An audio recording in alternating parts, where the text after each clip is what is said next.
Pero al inhibir la respiración celular, la célula disminuye su reserva de ATP. Y al disminuir la reserva de ATP, activa un montón de AMP quinasas. Y esa activación de AMP quinasas lleva a estos efectos beneficiosos para la diabetes.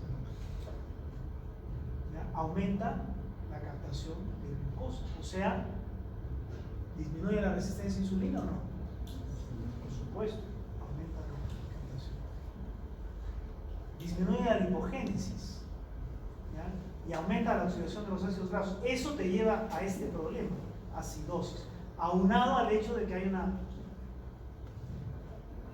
respiración anaeróbica en las células que genera ácido, ¿ya? Entonces produce acidosis. Pero todos estos efectos de la acuérdense que la insulina hace muchos de sus efectos a través de las AMP quinasas. Acá también. Entonces lo que inicia un poco ilógico al final trae un efecto beneficioso. ¿Y cuál es el efecto beneficioso más importante de la metformina? Disminuir la gluconeogénesis. Quiere decir que bloquea las enzimas gluconeogenéticas y de alguna manera frena el catabolismo proteico. Y eso es bueno para una diabetes, porque a eso se le suma la capacidad de aumentar los GLUT. Esto sí tiene lógica, ¿no? Si tú le frenas la energía a la célula va a sacar sus GLUT, porque va a creer que necesita energía, carbohidratos, entonces va a comenzar. Entonces la metformina no tiene todavía claro bien sus vías metabólicas. Es una cosa que nace un poquito rara, pero al final el efecto ha sido enormemente beneficioso, porque aumenta la captación de glucosa y bloquea la gluconeogénesis. Y este es el rol principal de la metformina. Y entonces la metformina se ha convertido en el antidiabético oral, por el momento, piedra angular del manejo de la diabetes tipo 2. Aumenta el glucógeno en el músculo esquelético, o sea, frena la catabolia tremendamente, ¿no es cierto? Disminuye la gluconeogénesis, aumenta la sensibilidad a la insulina. Entonces todo esto hace que baje la glucosa. ¿Es un secretagogo de la insulina? No. Entonces, ¿producirá hipoglicemia? No. Entonces, por eso hay algunos libros que clasifican a la metformina no dentro de los hipoglicemiantes orales, sino dentro de los ¿qué? Antihiperglicemiantes o normoglicemiantes. Pero no es un hipoglicemiante, este es un normoglicemiante, sobre todo los propagandistas médicos. Pero no les falta razón, porque es muy difícil con metformina hacer hipoglicemia. ¿Cuál es el efecto adverso de la metformina? ¿Ah? Si yo te hago metabolismo anaeróbico y te quemo grasa, ¿cuál es el efecto adverso? El efecto adverso de la metformina es la acidosis.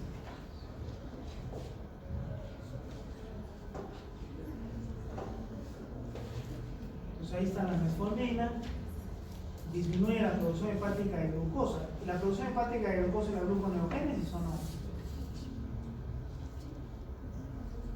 Claro.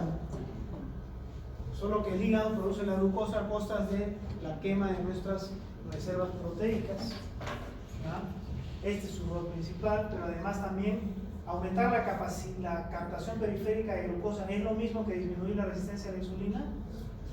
Es lo mismo. Entonces es un buen fármaco, definitivamente. Pero tiene que ir entendiendo más, a medida que se descubra más la bioquímica de nuestro metabolismo. La farmacocinética tiene buena absorción oral, no se une a las proteínas, vida media hora, pero el efecto es de 12 a 24 horas. Excreción renal sin cambios. ¿Quién es este? OCT. ¿Ah?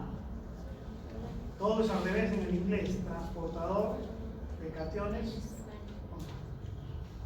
¿Ya?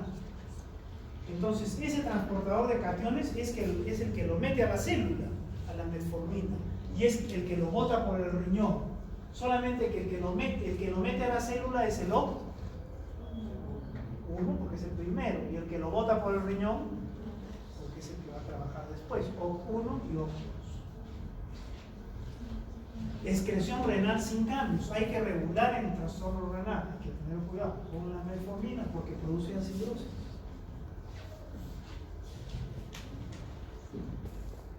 ¿Para qué se usará la metformina? Para la diabetes tipo 2.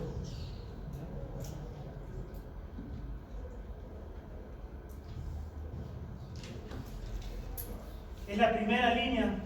¿Se puede decir que es la primera línea del tratamiento de la diabetes tipo 2? Sí. La dosis, 2 veces al día, a veces una, depende de cómo esté el paciente metabólico. Se puede dar como monoterapia o se puede dar combinado. ¿Estas quiénes son? Estas y estas incretinas. O sea, los que están asociados al GLP-1. ¿Ya?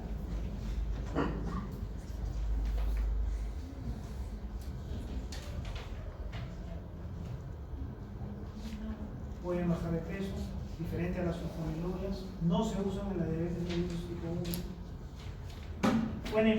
Pueden frenar la progresión a la diabetes, por eso en los pacientes obesos, en los pacientes con síndrome metabólico, a veces el endocrino les arranca metformina sin que tengan diabetes, porque va a frenar el progreso hacia la diabetes. Y también se puede usar en el ovario poliquístico, que viene asociado a problemas metabólicos y ovario poliquístico. Reacciones adversas de la metformina. Las más frecuentes son gastrointestinales, anorexia, náuseas, vómitos, diarrea, ¿ya? Que tienden a pasar. Porque puede frenar la absorción de glucosa, que es algo beneficioso, por eso trae flatulencia, trae colitis. También puede disminuir la capacidad de absorción de vitamina B12. Cuidado con el uso crónico. Y su principal problema, que no hay que olvidarlo, no es un problema muy importante, pero está ahí, que es la acidosis láctica. ¿Por qué produce acidosis láctica? Porque induce un metabolismo anaeróbico, induce quema de lípidos y disminuye la captación de lactato en el hígado. Pues todo eso trae acidosis. La acidosis no es un problema importante porque la manejamos muy bien nosotros. ¿Cuándo entra en importancia la acidosis que produce la metformina? Cuando tu organismo está produciendo también acidosis. ¿Y cuándo el organismo produce acidosis? En todas las insuficiencias. Todas las insuficiencias se asocian a hipoperfusión. Por supuesto, todas las insuficiencias se asocian a hipoperfusión celular. Entonces, todas las insuficiencias se asocian a acidosis también. Insuficiencia renal, insuficiencia cardíaca, insuficiencia hepática. Y esta no sé qué, respiratoria y la otra no sé qué se insuficiencia renal, insuficiencia cardíaca, respiratoria, insuficiencia hepática. Hay que tener cuidado en todas estas insuficiencias, sobre todo en la renal, porque la metformina es de excreción renal, por el OCT2. ¿Y qué otras situaciones de insuficiencia hay? Ingesta de alcohol o alcoholismo. Síndrome de respuesta inflamatoria sistémica. Siempre que hay una inflamación, hay acidosis. Entonces, si tú operas a un paciente de una peritonitis, ¿le puedes arrancar la metformina al día siguiente? No, porque de repente vas a aumentar la acidosis. Pero hay que tener cuidado con la acidosis y la metformina.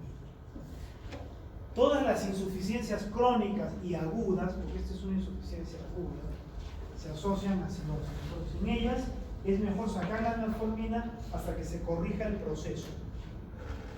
O, si es una insuficiencia crónica, regular la dosificación, porque puede haber problemas de acidosis láctica. Aparte de eso, no tiene una reacción adversa importante hasta el momento descubierta la metformina.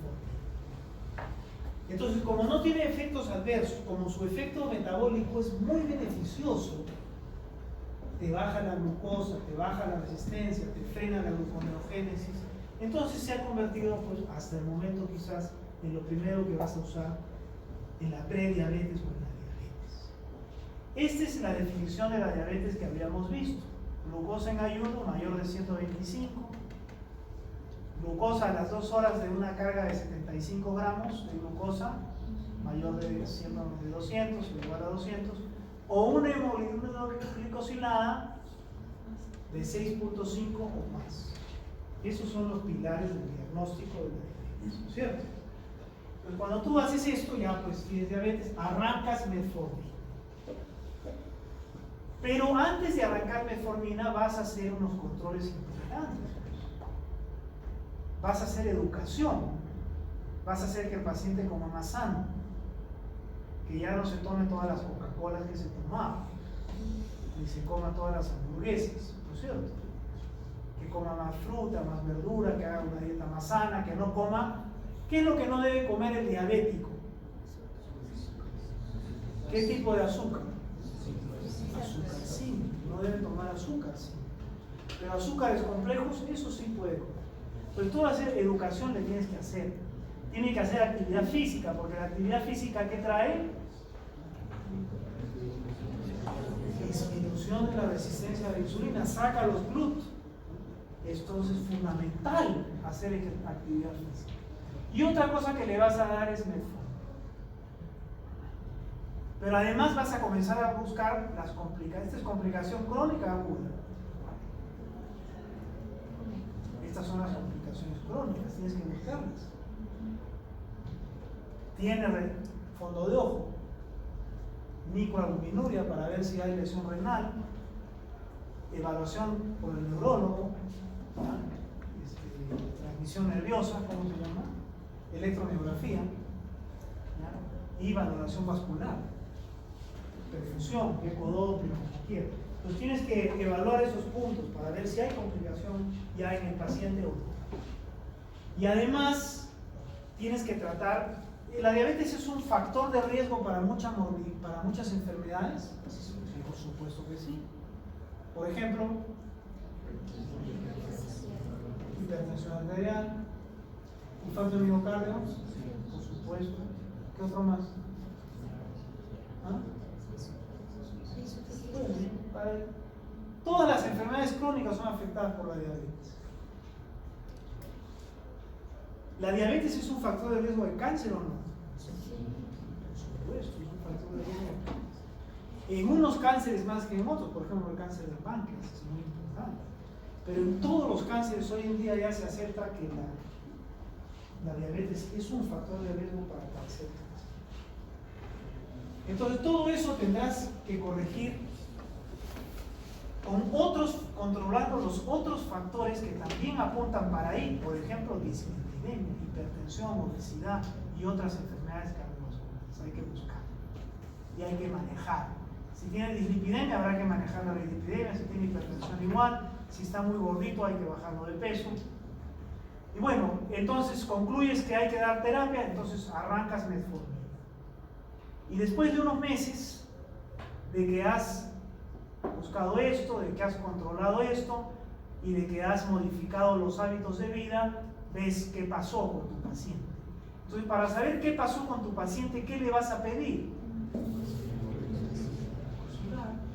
Y tú tienes que esperar que su hemoglobina glicosílada esté de 6.5 para. Pero tampoco se baje mucho, porque si no lo has tenido,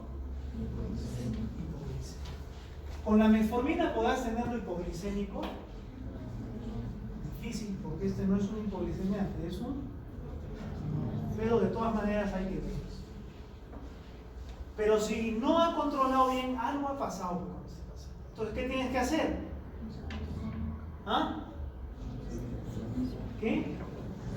¿Qué harías tú? A ver. Así nomás al toque. Antes de añadir el otro fármaco, ¿qué harías? No, si ya pelados hasta.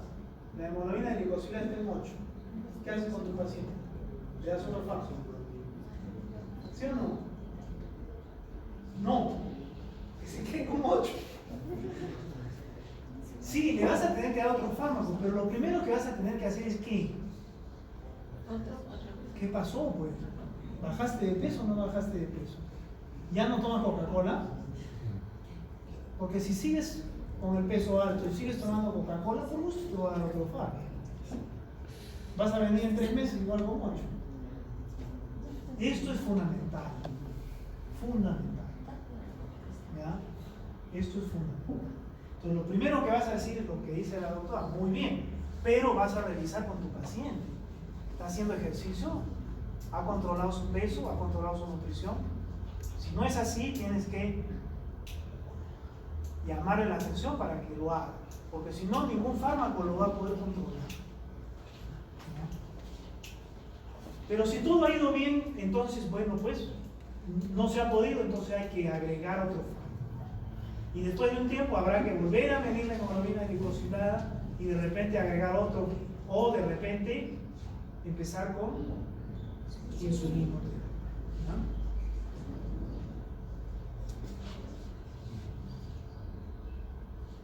Esto es lo mismo. El tratamiento de la diabetes no es sinónimo de insulina y de hipoglicemiantes. Tienes que hacer este control en el estilo de vida, es fundamental. A veces la diabetes solo con esto se puede controlar. Solo con esto. Tienes que controlar los otros factores de riesgo para que el paciente no te haga enfermedades, porque si es dislipidémico y diabético, ya sabes lo que va a pasar, va a venir un infarto. Y tienes que detectar estos problemas para ver qué vas haciendo con esto, ¿no? Si hay complicaciones con esto. Es lo mismo que hemos dicho. Ya. Entonces ahora revisamos el último grupo de hipoglicemiantes, que son las tiazolidinerinas. La rosiglitazona, la pioglitazona. Estas tiazolidinerionas, ¿qué es lo que hacen? Activan este receptor, ¿ya? Que es un receptor activador del proliferador de peroxisomas. Este es un receptor parecido a los receptores esteroideos, de los glucocorticoides, de los estrógenos, de la testosterona. Es cuando viene la tiazolidirona, lo ocupa en el citosol y se mete al núcleo con él. Y al entrar al núcleo con su receptor, regula la transcripción genética. O sea, este es un regulador de transcripción genética activado por vida. Igualito que habíamos visto en estrógenos, no sé si se acuerdan. Y así actúan todos los esteroides, todos los estrógenos, las hormonas esteroideas actúan así. Este receptor está destinado para las tiazolidinerionas. ¿Para quién está destinado?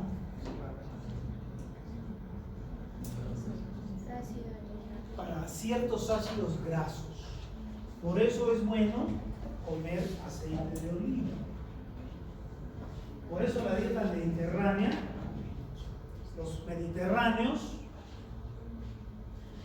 comen aceite de oliva así como nosotros comemos arroz.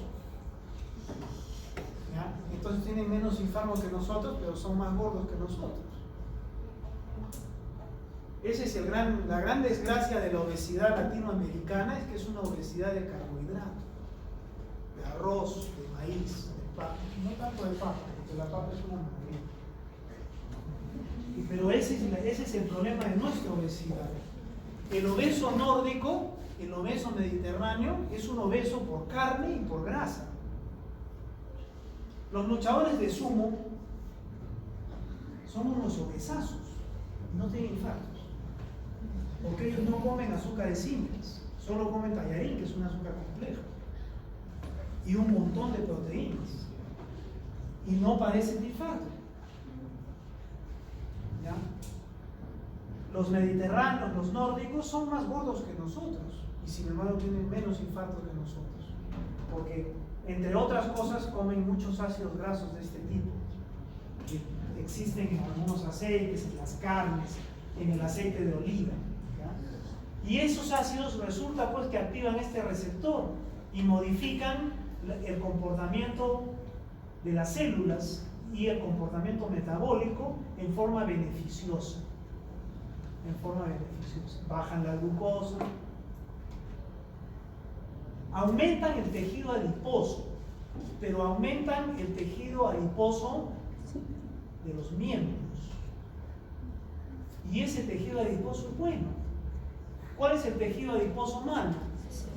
El tejido adiposo central, el tejido adiposo que está dentro en las vísceras, en los intestinos, en el epiplo y en la cintura. Por eso es que el perímetro de cintura es tan importante como factor cardiovascular. Es más importante que el peso. Antes era el peso, el índice de masa corporal. Ahora le están dando más importancia al perímetro de cintura que al índice de masa corporal. Porque no interesa tanto que tengas obesidad, sino qué tipo de obesidad tienes. Si tienes una obesidad visceral, latinoamericana, no creo. Pero si tu obesidad es periférica, por grasas insaturadas, entonces no está mal. Tampoco es bueno, pues, ¿no? Pero no es tan malo como la otra. Entonces, ¿qué hacen la rosiglitazona, la pioglitazona? Eso es lo que hacen. Coger ese receptor que normalmente era para otras moléculas, donde está incluso prostaglandinas, ácido araquidónico y grasas, y manipularlo, y entonces cambia el comportamiento genético, el comportamiento de la célula en sentido beneficioso. ¿Ya? Entonces, la rosiglitazona, la pioglitazona son sustancias sintéticas que ligan este receptor que naturalmente está para este señor. Y funciona igualito que las hormonas, que cualquier hormona esteroidea, por coactivación y correpresión. Cuando vimos estrógenos, vimos cómo el estrógeno podía reclutar coactivadores o reclutar correpresores. No sé si se acuerdan. No se acuerdan. Entonces, reclutar coactivadores es activar la síntesis de determinado RNA, o sea, de determinadas proteínas. Y correpresores es reprimir más bien la síntesis de otros RNA, o sea, de otras proteínas. Entonces así cambias el comportamiento de la célula, cambias sus receptores, cambias todo. ¿Ya? Entonces estas hormonas, estas drogas son promisorias cada vez que se vayan estudiando y utilizando más. Entonces las tiazolidinionas, el rol principal de la metformina, ¿cuál es? Frenar la gluconeogénesis. Pero también disminuye la resistencia a la insulina, ¿o no? Sí. Las tiazolidinionas son al revés. Su rol principal es disminuir la resistencia a la insulina, pero ellas también pueden frenar la gluconeogénesis. ¿Ya? Entonces acá está, mira, frena la gluconeogénesis, pero ese es su efecto secundario. Su principal efecto es, ¿esto es frenar la resistencia a la insulina? ¿Sí o no? Sí. Esto es frenar la resistencia a la insulina, fomentar el uso de glucosa. Fíjense cómo aumenta. Bastante, ¿ya? La diabetes, bastante, ¿ya? Frena la gluconeogénesis, pero ese no es su rol más importante. ¿Estas drogas producen acidosis? No, no producen acidosis porque no potencian el metabolismo anaeróbico, más bien potencian el metabolismo aeróbico. Y tienen un efecto en los lípidos interesante porque aumentan la síntesis de lípidos. Aumentan los adipocitos y el adipocito se hace más grande. Y entonces ese adipocito coge pues más glucosa. Es una forma de disminuir la resistencia a la insulina. Pero el secreto está en que no aumentan la grasa visceral, sino la grasa subcutánea. Sobre todo la centrífuga, de los hombros, de los brazos, de las piernas. Pues esa grasa metabólicamente nos hace bien. Hace poco había un estudio, no me acuerdo, sobre la grasa parda.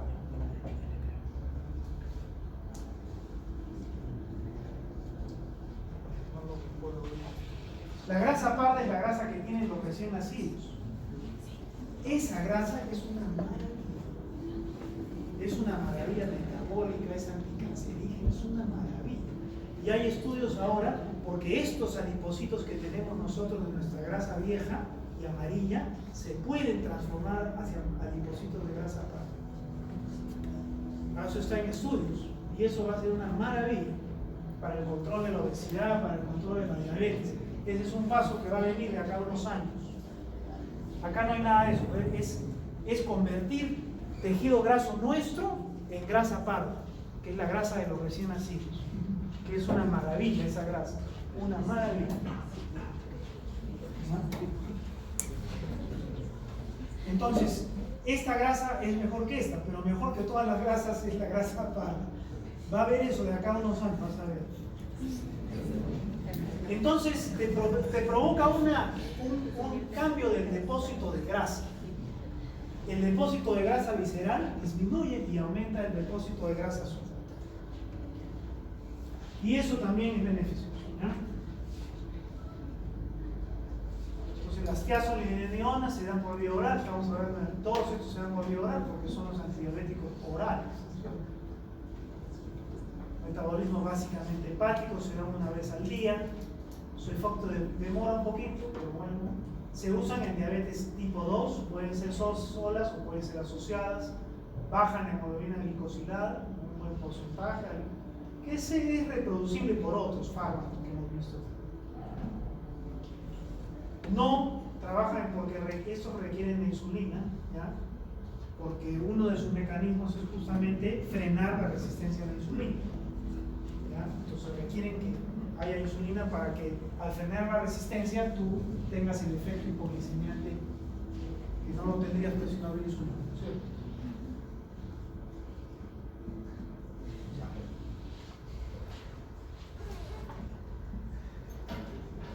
Las tiazolidinedionas, ¿cuáles son sus reacciones adversas? Te pueden hacer aumentar de peso porque te aumentan un poco el depósito graso, pero es un depósito graso metabólicamente favorable. Edema, aumenta la grasa, pero ya dijimos cuál es. Pero acá están sus efectos adversos que hay que tener cuidado porque esta es una droga, son drogas nuevas. Y como son drogas nuevas, todavía no son de primera línea. Van a tener que pasar unos años o de repente aparecer nuevas que son más beneficiosas, más seguras, que desplacen a la metformina, ¿no? Edema macular, ¿ya? Anemia, pero a veces por retención hídrica nomás, aumento del volumen plasmático, insuficiencia cardíaca.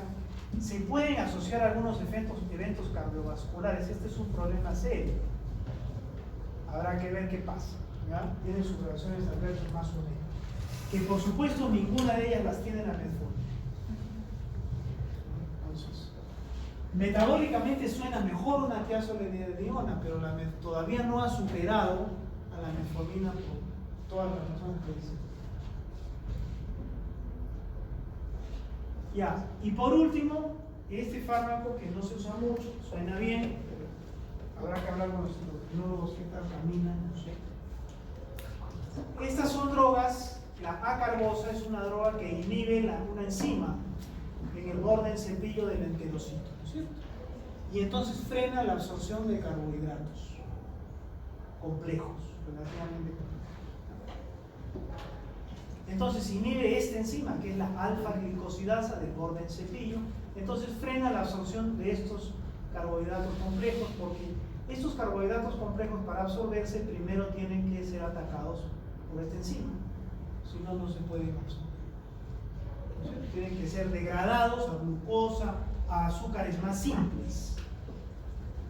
Ya, entonces yo les pregunto, ¿esto disminuye la absorción de una Coca-Cola? No. No, esto disminuye la absorción de estos azúcares, que son azúcares relativamente complejos, unos más que otros. Entonces disminuye el pico postprandial. O sea, enlentece sobre todo, eso es su efecto verdadero, la absorción de carbohidratos, porque no podemos bloquear totalmente la absorción de carbohidratos, sería ya un daño. Pero tú a las dosis terapéuticas enlenteces, haces un pico postprandial suave, no abrupto. ¿Y por qué es malo el pico postprandial abrupto? O sea, ¿cuál es el daño cuando yo me tomo una Coca-Cola? ¿Cuál es el daño metabólico? Por supuesto va a subir la glucosa, pero ¿cuál es el daño metabólico serio que me estoy haciendo? Cuando yo me tomo una Coca-Cola de así de hachazo. ¿Ah? ¿Qué? ¿La concentración de qué? ¿Aumenta qué? Ya pues, ¿y quién va a aumentar? Si yo le meto un montón de azúcar a la vena porta, ¿quién se va a disparar como loca en el páncreas? La insulina. ¿Y eso qué se llama? Hiperinsulinismo. El problema de los azúcares simples es el azúcar simple en sí que me estoy metiendo al cuerpo, pero es un daño muy importante el hiperinsulinismo que se asocia. Por eso es que se habla del índice glucémico de los alimentos que han hecho ustedes en bioquímica. ¿Lo han hecho en bioquímica? ¿Qué cosa es el índice glucémico de los alimentos? ¿Ah? ¿Qué es el índice glucémico de los alimentos? No es cuánta glucosa. ¿Qué es el índice glucémico? Fuerte. La respuesta que produce la insulina en el momento. Estoy quedándome sordo, veo, ¿no? Sí, ¿tú La escuchas bien? respuesta de la insulina al alimento. No, ese no es el índice glucémico. ¿Qué es el índice glucémico de los alimentos? Es la rapidez con la que sube la glucosa en la sangre. Ese es el índice glucémico de los alimentos. Entonces, si tú te tomas una Coca-Cola, ¿cómo sube el azúcar en la sangre? Si te comes un plato de tallarines, por eso, ¿qué comen los futbolistas el día que juegan? Tallarín. ¿Por qué? Porque ese tallarín lo va a ir absorbiendo. Varias horas. En cambio, si se toma una Coca-Cola, entonces si se toma una Coca-Cola, hace y también la insulina hace, y eso se llama hiperinsulinismo. Y el hiperinsulinismo es un factor de riesgo cardiovascular importantísimo. Importantísimo. ¿Ya? Y el hiperinsulinismo crónico te lleva a la diabetes, porque te desgasta el páncreas y te trastorna todo tu metabolismo, porque no es nuestra naturaleza que la insulina suba rápido. Cuando nosotros vivíamos en las cuevas y comíamos un montón de verdura y nos comíamos un león cada 6 meses, ¿acaso subía la glucosa rápido? Nunca. Los ascensos de glucosa rápido han venido con la vida moderna. No es nuestra naturaleza bioquímica. Y entonces nos enferma. Ese es el beneficio de eso. Hace que suba lento. Ese beneficio también lo puedes conseguir sin tomar esto, procurando no consumir azúcares complejos. O si te quieres tomar una Inca Kola, primero te comes una ensalada. Te comes tu buena ensalada, tu segundo, y al final te tomas tu Inca Kola. Es muy diferente a meterte la Inca Kola primero y después la ensalada. Porque si te tomas la Inca Kola después de la ensalada y después de tu almuerzo, esa Inca Kola, por más que quiera, no va a poder subir muy rápido. Entonces, ese es el índice glucémico de los alimentos. Este es el beneficio fundamental de la carbosa, es que hace más lento el ascenso de glucosa en la sangre. Aquí está, ¿cierto? ¿Dónde está? Porque identifica la glucosa. Entonces, por supuesto, la eficacia de la carbosa va a mejorar en la medida que tú comas fibra, porque la fibra no va a permitir que la glucosa se absorba rápido, porque la retiene. La fibra no solo va, incluso puede funcionar con la misma carbosa, digamos, puede irse con la glucosa hasta abajo. Por eso es bueno comer fibra, ¿ya? Y por eso es bueno comer azúcares complejos y no azúcares simples. No hay que comer pasteles, no hay que comer pan blanco, no hay que comer mucho arroz. Pero sí puedes comer papa, puedes comer tallarín, te puedes comer un choclo con queso. Estás acá. ¿No es cierto?